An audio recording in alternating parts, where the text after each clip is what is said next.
Partner van Toes in Limburg is Roompot Vakanties.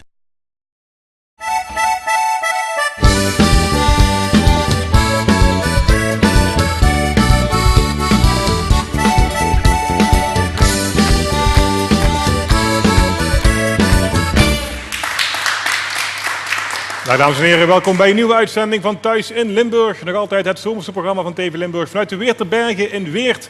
Met ook vandaag weer een aantal bijzondere gasten. We gaan het straks hebben over de sport. Dat doen we met René Trost, de trainer van NVV. We hebben muziek van Matti Bugatti. Maar we beginnen hier aan tafel met misschien wel een van de meest onbekende musea van Limburg. Maar er liggen zeer bijzondere zaken die u kunt zien. Hier te gast zijn van het Jacob van Hoorn Museum. John van Kouteren en Erik Peters van de gemeente Weert. Hartelijk welkom, heren. Ja, ik zei net al, het meest onbekende museum, zo lijkt het ongeveer wel. Is het zo onbekend, Erik? Veel te onbekend eigenlijk. Het is een uniek museum voor Nederland. Het laat de sporen zien van een hele beroemde kloosterorde die in Weert al meer dan 5 eeuwen bestaat. Het zijn de volgelingen van Francesco Bernardone, beter bekend als Franciscus van Assisi. En nou wordt het misschien die naam wel misschien bekender. Wel ja, en daarvoor moeten we ruim 8 eeuwen teruggaan. Even kort, even schetsen de man. Een wonderlijke middeleeuwer. Was een kleurrijke, onstuimige levensgenieter, had geld genoeg, gaf het ook als water uit, bezocht feesten waar het er bepaald niet puriteins aan toe ging. Hij had rijke ouders en later kon hij de zaak van zijn ouders overnemen en veel geld verdienen en zijn kostje was verkocht. Maar dat zou dus anders lopen. En om een mooi maar heel lang verhaal kort te houden, Marcel, hij richtte zijn blik meer naar binnen, begon na te denken over zijn leven. En maakte een radicale keuze. Hij gaf alles wat hij had weg. Hij koos voor eenvoud en armoede. En tot zijn eigen stomme verbazing wilden meer mensen dat leven van eenvoud en armoede ook gaan leven. Vooral ook rijke, succesvolle mensen gaven ook alles weg en wilden leven zoals hij leefde. En dat was de grondslag eigenlijk van een beroemde kloosterorde. En de volgelingen daarvan, de sporen daarvan, die zijn te zien in het Jacob van Hoorn Museum. En daarmee heeft het museum een van de grootste en fraaiste collecties oude kunst van Limburg in huis. Ja, en dan gaan we snel met jouw collega, want die weet natuurlijk alles over die kunst. Ja. Wat hebben jullie daar dan precies van u zegt van nou, dat is wel zo bijzonder? Ja, we hebben heel veel bijzondere. Ik zou niet weten waar ik moet beginnen, maar laat ik beginnen met een van de allerbelangrijkste stukken die we überhaupt in huis hebben. Die staat niet voor niks op de lijst van beschermde kunstvoorwerpen in Nederland. Dat is het oudste kerststalletje van Nederland. Dat konden we helaas niet meenemen. Hebben we een mooie foto van in ieder geval? Ja, want dat kunnen we niet meenemen. Dat is beschermd. Als we dat willen verplaatsen, moeten we dat met toestemming van het ministerie doen. Kijk. Zo belangrijk is het. Want het is allemaal een soort religieuze kunst wat jullie verzamelen. Mag ik het zo noemen? Ja, het is voor een deel religieuze kunst. En voor een deel zijn het gebruiksvoorwerpen die in de orde gebruikt werden, die dus typisch zijn voor de Franciscanenorde. Dus het zijn 2 kanten van 1 medaille en die vertellen samen het verhaal van de Franciscanen in Nederland. Die zijn al in 1228 in Nederland aangekomen en zijn er nog steeds. Het worden er wel steeds minder, maar ze zijn nog steeds actief. En wat maakte dat kerststalletje waar we dus die foto van hebben, wat maakte dat nou zo bijzonder? Nou ja, het is het oudste kerststalletje in Nederland, dat is al bijzonder, maar het is in onze context heel bijzonder, omdat Franciscus van Assisi geldt zo'n beetje als de uitvinder van het verschijnsel kerststal. Hij heeft namelijk ooit op een kerstnacht een kribbe en een os en een ezel neergezet achter het altaar om daarmee het kerstverhaal wat beeldend te maken voor de gelovigen. Dat is het verhaal zoals wij het kennen tegenwoordig. En dat is het verhaal zoals wij het kennen. En hij is ook heel belangrijk geweest in de ontwikkeling van de kunstgeschiedenis, zijn ideeën, juist om de geloofsverhalen beeldend te maken en voor de gewone gelovigen toegankelijk te maken. Ja. Hij heeft nog 2 voorwerpen meegenomen. Laten we beginnen met wat hier op de grond staat. Heel bijzonder, mocht er niet met de vingers aankomen, want dan krijg je de vingervlek op. Wat is het precies? Want het lijkt mij, ik heb er eigenlijk geen woord voor. Ik weet niet wat het is. Nou nee, heel veel mensen weten dat niet meer. Vooral kinderen die bij ons in het museum komen en zeggen van, goh, wat hebben jullie hier veel mooie grote fotolijstjes staan. Dat is het dus niet, maar misschien toch ook wel een beetje wel. Hoe heet het? Het heet officieel een monstrans. Dat komt van het Latijn en dat wil zeggen laten zien. Ja. Er zit niet voor niks een rond glaasje in en de bedoeling is dat daar een gewijde hostie in wordt gezet. En de gewijde hostie is volgens de Rooms-Katholieke Kerk Jezus zelf. Dus het is een heel belangrijk voorwerp waar Jezus zelf in wordt tentoongesteld en in een processie rondgedragen. En wat is er zo bijzonder aan dit exemplaar?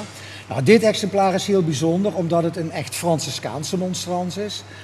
Naast dat glaasje, daar staan namelijk 2 beeldjes van Franciscus en Antonius. En, de 2 heiligen waar Rowan Hers ooit nog over gezongen heeft. Dat ja, is. het zijn de 2 belangrijkste heiligen van de orde. En het leuke is natuurlijk, heel veel mensen weten dat eigenlijk niet, maar Dierendag, Werelddierendag, 4 oktober, dat heeft te maken met Franciscus. Franciscus had iets met dieren en op zijn sterfdag vieren we Werelddierendag. En dat komt in deze monstrans ook heel leuk tot uiting, want ze hebben alle 2 een dier bij zich. Antonius een ezel en Franciscus een lammetje. En dat lammetje dat verwijst weer naar Jezus. En er is een heel leuk verhaal bij. Hij kwam ooit een herder tegen met een kudde met bokken en 1 lammetje ertussen. Dat vond hij een beetje zielig, maar hij zei tegen zijn medebroeders van ja kijk, zo heeft Jezus ook rondgelopen. Hij is een onschuldig lammetje tussen een hele boze wereld. En hij vond dat zo leuk, heeft dat lammetje gekregen en dan ging hij mee naar de bisschop. En de bisschop die zei, ja, wat moet je daar nou met die rare man? Die komt daar met zo'n lammetje aan. Toen heeft hij dat verhaal verteld, hoe hij dat zag. Die symbolische betekenis die hij eraan gaf.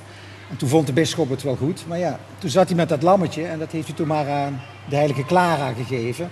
En die heeft het verder verzorgd en opgevoed. Oké. Ik zei net al, het Jacob van Hoorn Museum is vrij onbekend. Maar er komt nu misschien verandering in, want de gemeente Erik heeft iets verzonnen. De Weerter Landpas. Ja. Wat begint volgens mij als een milieupas, eindigt als een pasje waar je onder andere bij het museum wil doen. Het is ooit begonnen als een knipkaart, dat was het idee althans. De gemeente Nederweert en Weert verspreiden nu deze pas. Het gaat op 1 juli in, dat is zondag. Beginnen met alle huishoudens, later krijgen alle inwoners van Nederweert en Weert zo'n pas.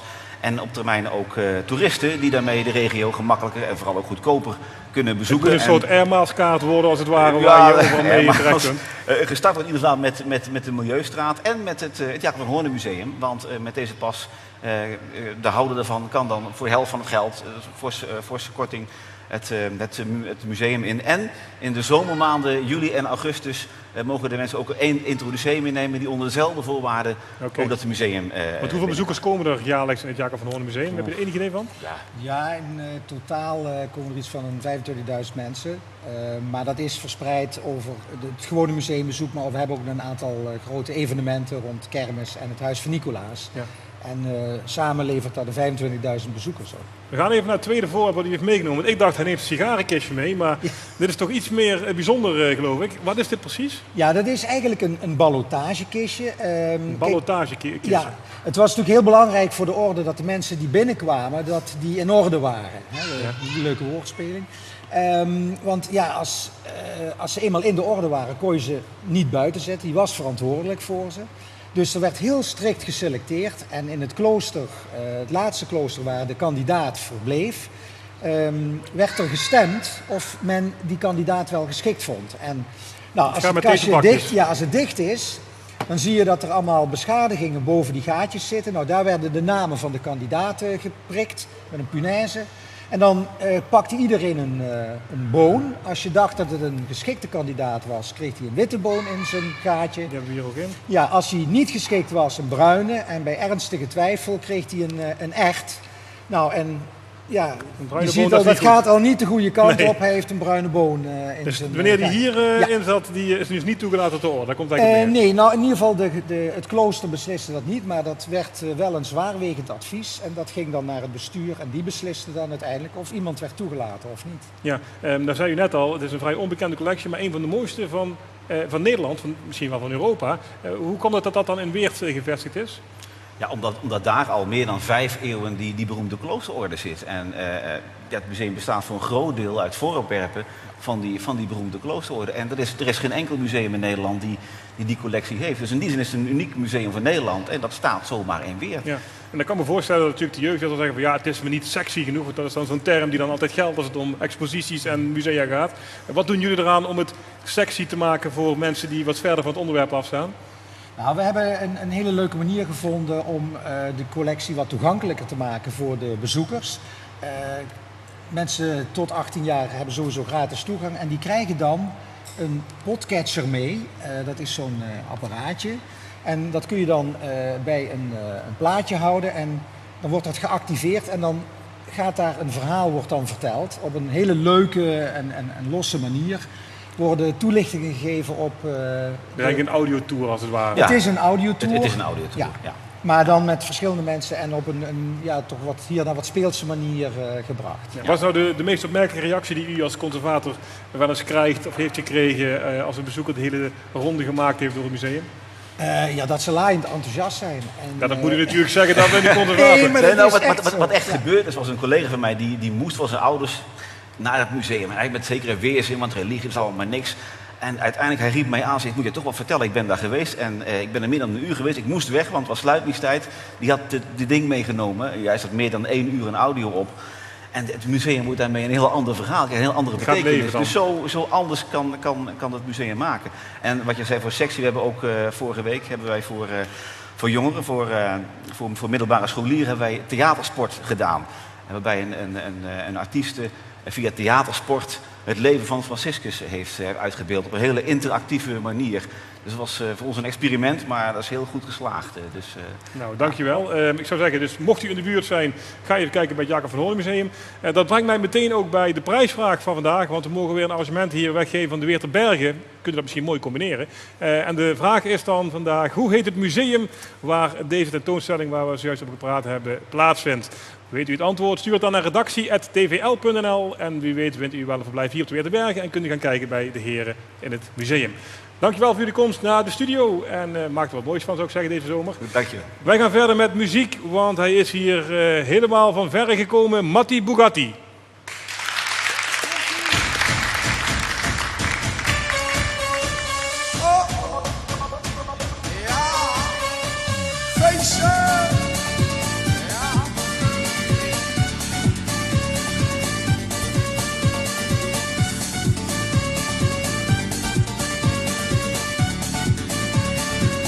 Jij had zoveel ellende in je leven voor mij.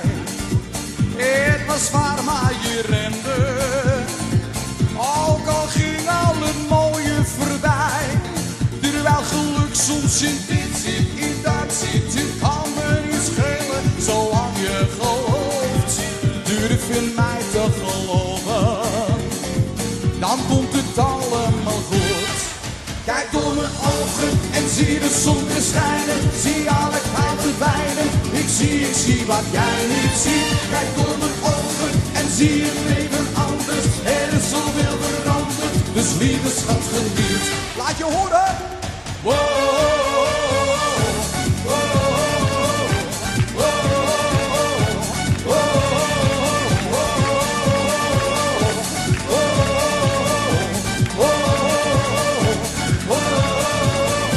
Verleden weerhoud je, jij hebt muren gebouwd en durf niet te geloven dat een ander nog steeds van je houdt. Het is tijd om te leven, je over te geven en weet je niet meer hoe dat moet. Durf in mij te geloven, dan komt het allemaal goed. Kijk door mijn ogen en zie de zon weer schijnen. Zie alle kwaad verdwijnen. Ik zie wat jij niet ziet. Kijk door mijn ogen en zie het leven anders. Er is zoveel veranderd, dus lieve schat geniet. Kijk door mijn ogen en zie de zon weer schijnen. Zie alle kwaad verdwijnen. Ik zie wat jij niet ziet. Kijk door mijn ogen en zie het leven anders. Er is zoveel veranderd, dus lieve schat geniet. Kijk door mijn ogen. Kijk door mijn ogen. Oh, kijk door mijn ogen. Kijk door mijn ogen. Oh, oh, oh, oh, oh,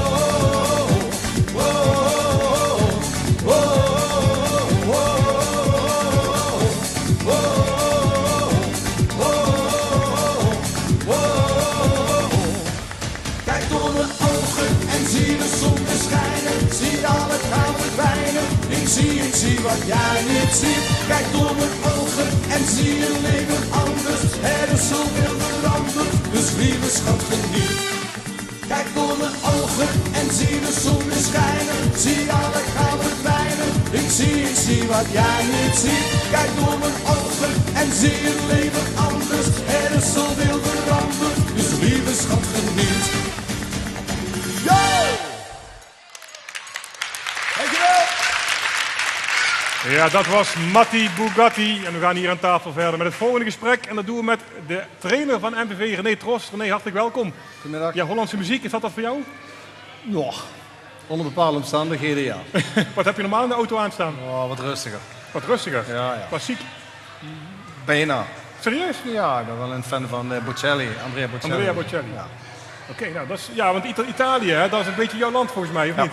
Ja, ik moet zeggen, ik ben heel erg gecharmeerd van het land en ik ga er ook heel vaak op vakantie. Net terug natuurlijk voor deze zomer. Want ja, voor de meeste mensen begint de zomervakantie pas net. Maar voor jou zit hij erop, hè, want maandag is de eerste training alweer. Ja, dat is het voor- en ook het nadeel als je trainer bent en speler.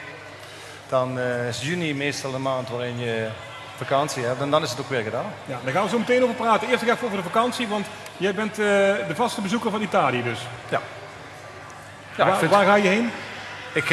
Ik ga regelmatig naar Toscane.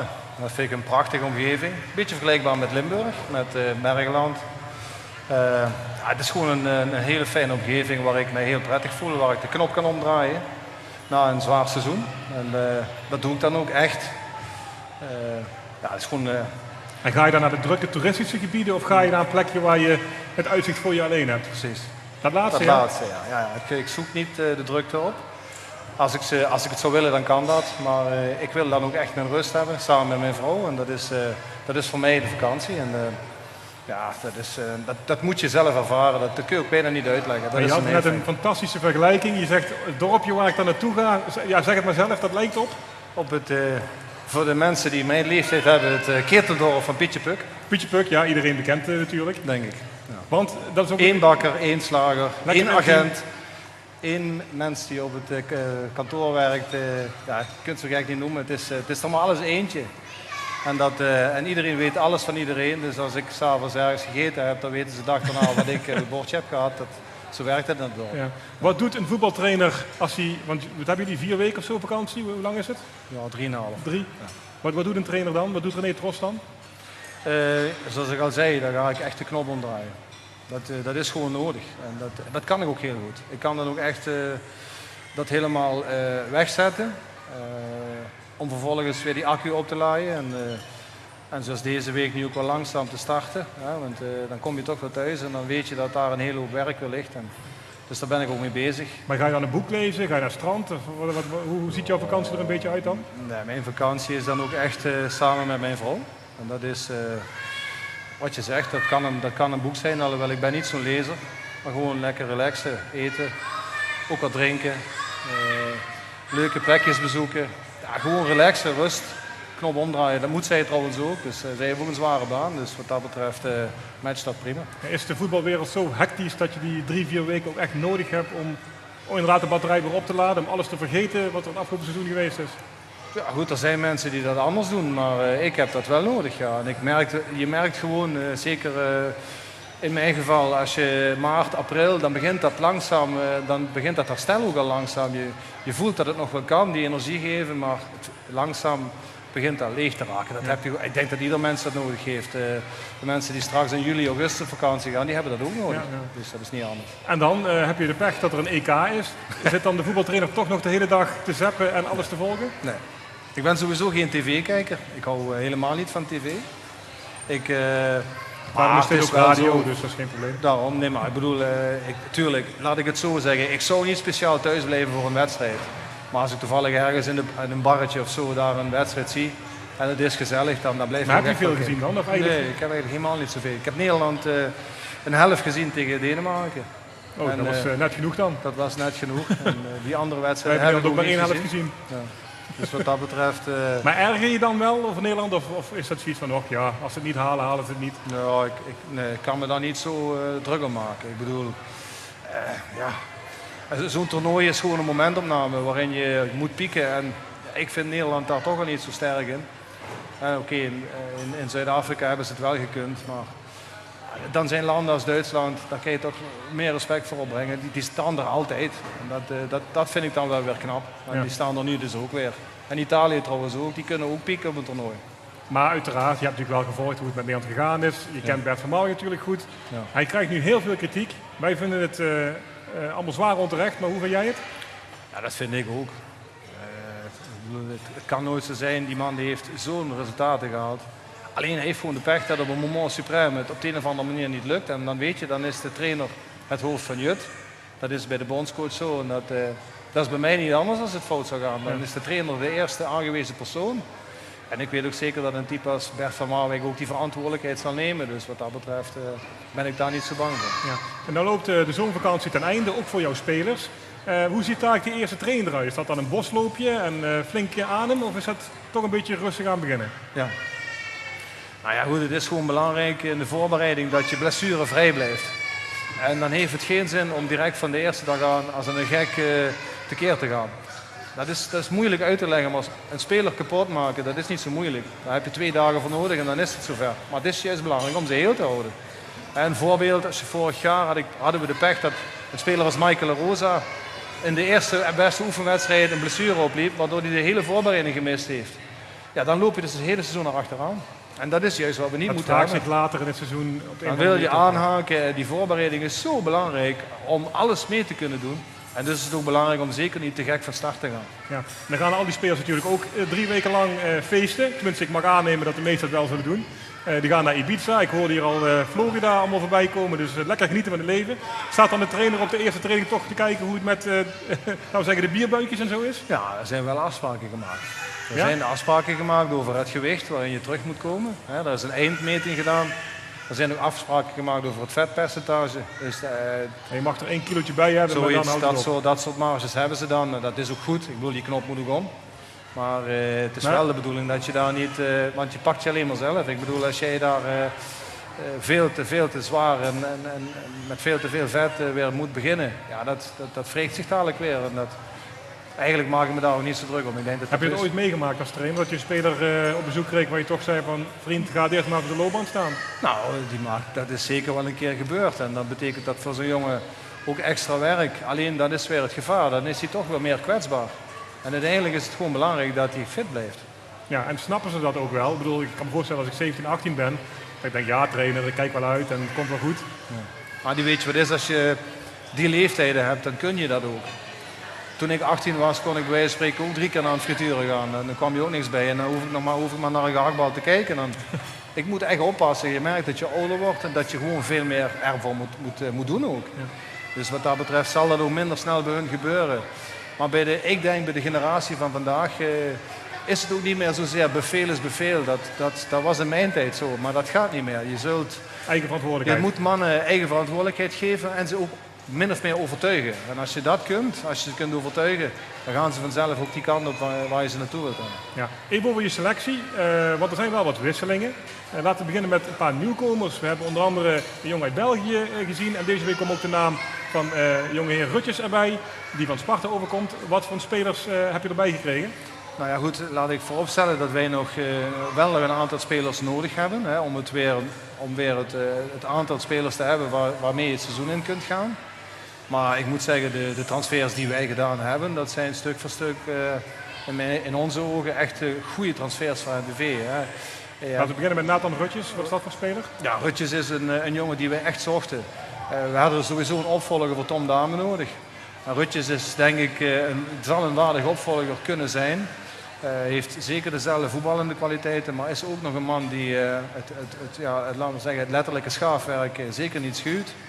En het mooie aan Nathan is dat hij als persoon en als speler op het veld 180 graden verschil is. Het is een hele fijne vent, hele leuke gast om mee om te gaan. Maar in het veld kan het echt een beest zijn, op de goede manier. En dat is toch wat we zochten, want dat misten we toch wel een beetje afgelopen seizoen. Ja. Dan heb je nog Cor Gillis, volgens mij een jeugdinternational uit België. Nou ja, Cor heeft de opleiding genoten in Anderlecht. Heeft toch al aardig wat wedstrijden in de benen. Hadden we al langer op het vizier, wilden we ook graag hebben. En is nu eindelijk bij ons. Een centrale verdediger, linksbenig ook nog. Dat is niet zo makkelijk. Lengte. Het is een jongen die ook wat power erin kan brengen. Daar hebben we toch vooral naar gekeken, naar wat meer kracht, wat meer vermogen. En hij heeft daarbij ook nog eens het technische vermogen. Want ja, nogmaals, als je de Anderlecht-opleiding hebt gehad, dan kun je daar wel mee uit de voeten nemen. Maar dan ben je er nog niet, want er moeten nog wel wat spelers bij, zoals je zelf ook aangaf. Ja, goed, laten we vooropstellen dat we ook nog Bram Castro hebben kunnen vastleggen als keeper. Een zeer betrouwbare keeper, vind ik. Die hij met zijn 29 jaar heel veel ervaring heeft, maar toch ook nog de honger heeft om bij MVV iets te doen. Ook dat. Daar heeft hij toch, ik denk 100 wedstrijden, misschien wel 100 wedstrijden Eredivisie ervaring gehad. Daarvoor Sint-Truiden, Eredivisie. Dus dat is een man met heel veel ervaring. Een jongen die perfect past in ons profiel. Maar je hebt ook een beetje het probleem dat je vorig seizoen met wat huurlingen zat. Waarvan de bekendste natuurlijk onze provinciegenoot is. Die gehuurd wordt van Hongarije. Hoe ziet het met de spits uit? Nou goed, wij hebben in ieder geval intentie om verder met elkaar te gaan. Dat hebben we eigenlijk alle twee uitgesproken. Het probleem alleen is dat Prins nog... Prins Rijkema, daar hebben we het Prins Rijkema is nog eigendom van een Hongaarse club. Ja. Die hebben we vorig jaar kunnen huren. En nu is het een beetje een wel eens niet een spelletje of we hem misschien wel definitief kunnen overnemen. En dat gaat blijkbaar niet zo gemakkelijk. Dus dat heeft nog tijd nodig. Maar speelt hij bij jullie volgend jaar? Is moeilijk te zeggen. Nogmaals, intentie is er, absoluut. Van hemzelf ook? Van hemzelf ook. Hij wil graag blijven. Maar goed, het zal wel de komende weken langzaam duidelijkheid moeten zijn. Want anders zul je toch nog wat anders moeten gaan zoeken. Ja, dan begin je maandag met de eerste training. Het lijkt me dan toch wel een beetje vervelend als die groep er niet compleet kan zijn. Om allerlei redenen. Ja. Hoe ga je ervoor zorgen dat je zo snel mogelijk wel alle mensen paraat hebt? Ja, je bent van anderen afhankelijk. Het gaat vaak vanzelf. Kijk eens, we hebben nu Bram Castro vastgelegd. We waren toch al een tijdje op zoek naar een andere keeper. Eerste keeper. De eerste weken deed zich helemaal niks. En op een gegeven moment kun je kiezen uit 5 keepers, bij wijze van spreken. En kun je de in onze ogen beste optie kun je nemen. En dat zal nu ook zijn. Er komt straks weer iets op gang. Waarin je dan ook op het juiste moment toe moet slaan. Daar moet je ook niet bang voor zijn. Tuurlijk was het leuk geweest als je je selectie wat meer op orde had. Vorig jaar was dat het geval op de spits na. Die hebben we dan ook in het seizoen kunnen vastleggen in de vorm van Prins. Nu zijn dat iets minder spelers. Maar wij hebben als MVV wel de intentie om niet over 1 dag ijs te gaan. En gewoon wachten op het goede moment. En dan duurt het maar iets langer. Maar we willen gewoon proberen 100% scoren te hebben wat betreft transfers. Ja. Dat is natuurlijk de grote vraag. Wat is de doelstelling voor dit komend seizoen? Want jullie hebben het best goed gedaan afgelopen jaar. Na competitie wat dat betreft gehaald. Dan wordt natuurlijk altijd weer die lat weer wat hoger gelegd. Dus dan gaan ze nu waarschijnlijk al misschien praten over dat grote woord met de kader in, of niet? Nee, dat is nog te ver. Maar ik vind wel dat je zeker weer voor een na-competitie moet gaan. Vorig jaar hebben we uitgesproken, oké, als je het kunt halen is het leuk. Dit jaar moet je gewoon daarvoor gaan, vind ik. En dan vind ik dat je toch ergens tussen plaats 5 en 9 moet zitten. Maar goed, misschien zit er wel meer in. Vorig jaar hadden we ook aangegeven, nog het jaar daarvoor. Maar je denkt dat de stap naar de echte top 5, de 10 nog wat te ver is? Ik weet niet precies, je weet niet hoe sterk die andere ploegen zijn. Hè. Je moet je niet vergissen, er zijn toch ploegen als de Graafschap, Excelsior. Het was van HNA VVV geweest, bij wijze van. Willem II is dan nu weer terug, maar je hebt ook nog Sparta. Ja, dat zijn gewoon clubs die hebben begrotingen die zijn 3 keer zo hoog als MVV. Ja, en daar kun je moeilijk gaan roepen, eventjes zo, we moeten kampioen gaan worden. Ja. Wij zullen structureel de weg naar boven moeten vinden en dat zijn we aan het doen. En ik denk dat je volgend jaar het niet halen van play-offs zou een teleurstelling zijn. We gaan het zeer zeker volgen. Mag ik je hartelijk danken voor je komst hier naar Weert. Tot slot nog even Italië, want je spreekt ook behoorlijk Italiaans, heb ik begrepen. Hè? Ik kan wel redelijk Italiaans. Zullen we even afsluiten? Kun je misschien even in de camera zeggen dat we naar de reclame gaan? Dat we zo meteen terug zijn met Matti Bugatti, dat is bijna Italiaans. Dat is wel, daar vraag je wel heel veel. Dat is wel heel moeilijk. Dan doe maar gewoon de groet aan thuis. De groet aan thuis. Ja. Tanti saluti a Maddalena. Ci vediamo presto. Tanti saluti aan tutti i spettatori qui ora. Een buona serata. Ik heb hem gevolgd. Hij heeft net gezegd dat iedereen hier een rondje van hem krijgt. Dus volgens mij is iedereen blij bij deze. Gaan wij dat doen in de reclame? Dan zien we u graag zo meteen terug. En onder andere nog met Matti Bugatti. Graag tot dadelijk. Partner van Toes in Limburg is Roompot Vakanties.